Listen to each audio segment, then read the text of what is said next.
বিশেষজ্ঞরা বলছেন, যদি যুক্তরাষ্ট্র ইরানের ওপর পারমাণবিক অস্ত্র ব্যবহার করে তাহলে প্রথম 1 মিনিটে বিস্ফোরণের সঙ্গে সঙ্গে কয়েক মিনিটে এলাকা জুড়ে তাপমাত্রা হঠাৎ কয়েক হাজার ডিগ্রি সেলসিয়াসে পৌঁছাবে।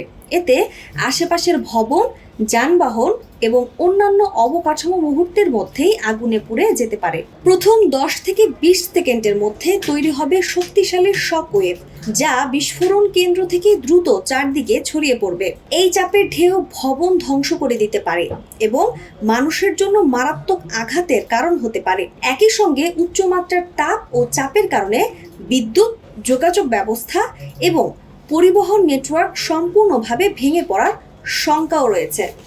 1 মিনিটের মধ্যে বিস্ফোরণ স্থলের ওপর তৈরি হবে একটি বিশাল ধোঁয়ার মেঘ, যা দ্রুত উপরের দিকে যেতে থাকবে। বিস্ফোরণের পর বাতাসে ছড়িয়ে যেতে পারে ক্ষতিকর তেজস্ক্রিয় কণাও, যা পরবর্তীতে দীর্ঘমেয়াদী পরিবেশ ও জনস্বাস্থ্যের ঝুঁকি তৈরি করে।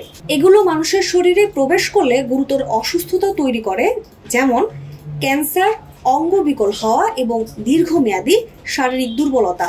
বিশেষজ্ঞদের মতে, এমন একটি হামলার তাৎক্ষণিক প্রভাব শুধু একটি শহরেই সীমাবদ্ধ থাকবে না, বরং এর প্রতিক্রিয়া পুরো অঞ্চল জুড়ে ছড়িয়ে পড়তে পারে। ফলে মানবিক বিপর্যয়ের পাশাপাশি বৈশ্বিক রাজনৈতিক ও নিরাপত্তা পরিস্থিতিও মারাত্মকভাবে অস্থির হয়ে উঠবে।